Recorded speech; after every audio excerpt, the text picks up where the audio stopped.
Ngāti Whare and Ngāti Manawa, tēnā koutou. I'm pleased to speak on the Rugby World Cup 2011 Empowering Bill. Firstly, I want to do three things this evening, Mr Speaker. Firstly, I want to set out the scale of the tournament to outline how important this legislation is to New Zealand. Secondly, I want to briefly highlight where we are at in terms of infrastructure and delivery for the Cup. And thirdly, I want to touch on two key issues that have been raised by the opposition: the provisions for urgent consents and issues regarding gambling that was raised during the submissions process. A major reason we need this legislation, Mr Speaker, is that we are stepping up to hold what will be the third largest sporting event in the world. It will also be the largest sporting event this country has ever held. In terms of people, we're expecting 85,000 international visitors over the 6-week tournament. On top of that, tens of thousands of Kiwis will need to be able to travel and be able to be accommodated around the country to attend games and be part of the fan zones. The tournament is not just about Auckland and our main centres. We will need to be able to accommodate domestic travel and infrastructure throughout New Zealand. We've made a deliberate decision to spread the tournament throughout the country into the heart of provincial and rural New Zealand, so that this tournament can be about a stadium of 4 million people with 48 matches and 13 venues across New Zealand. In short, we are spreading the love all over the country so that all New Zealanders can experience the Cup. This is the right thing to do, given that we have so many people, Mr Speaker, in this country who are passionate about rugby. But it's also the right thing to do because this is not just about rugby, as Calvin Davis acknowledged. It is about the extraordinary opportunity for economic development from exposure and tourists from the Cup. Which moves me to the fact that we are on track in terms of infrastructure and services for RWC. I was recently with the Minister and the Prime Minister at the opening of Eden Park. The redevelopment is superb. We've had all the stadia projects on track. The new Otago Stadium will be delivered next year, but the rest this year. We've confirmed team bases and logistics. We've tested a variety of matchday processes. We've launched a drive to recruit 5,000 volunteers. Our ticket sales are on track with over 500,000 sold in Phase 1. So we will deliver in terms of infrastructure and services that are required to hold this wonderful sporting event for New Zealand.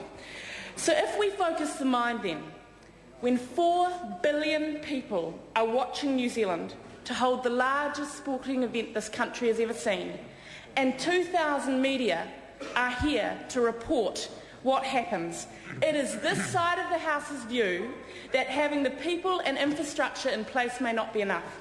We have got to have systems in place to deal with difficult issues and situations that may arise.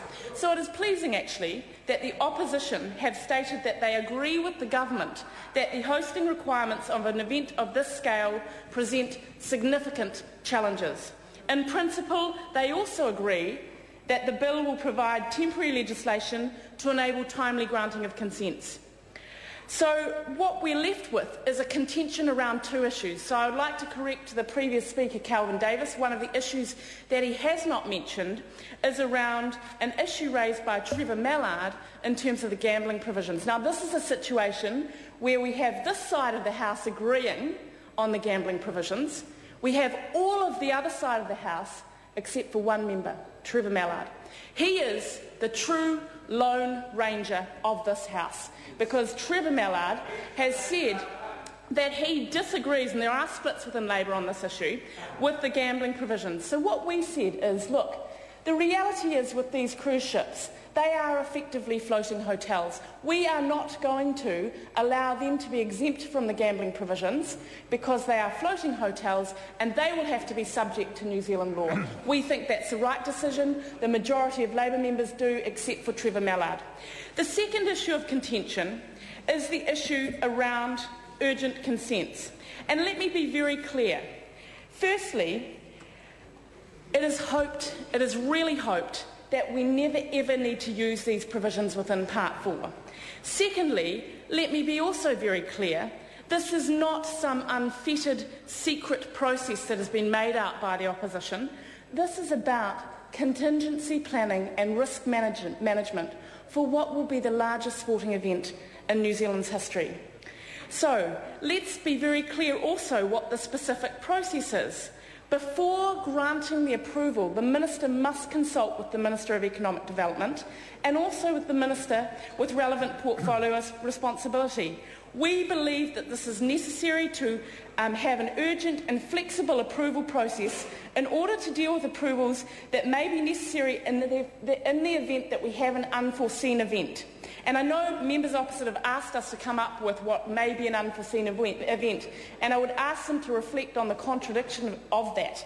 We actually do believe that there could be some unforeseen events. We've given some examples such as road closures whereby, let's be clear again, the RWC authority will go through the process of considering the situation, make a recommendation to the Minister, but it might be that the Minister of Economic Development and another Minister, such as the Minister for Transport, decide that they actually need to overturn that decision. And we think that is a natural check and balance on the system.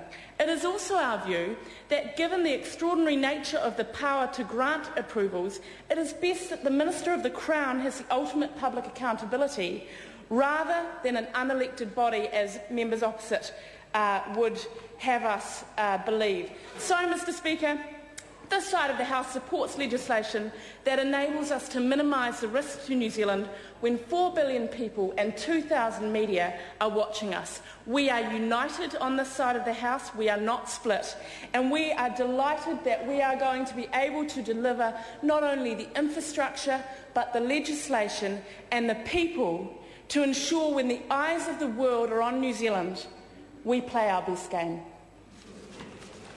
Members, the question is that the motion be agreed to. Those who are of that opinion will say aye. Aye. The contrary opinion will say no. The ayes have it. Party vote is called for. Clerk, please conduct a party vote. New Zealand National. 58 votes in favour. New Zealand Labour. 41 votes opposed. Green Party. 9 votes opposed. ACT New Zealand. 5-4. Maori Party.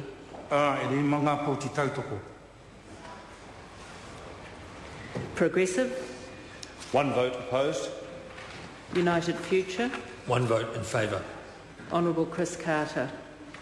Any other votes?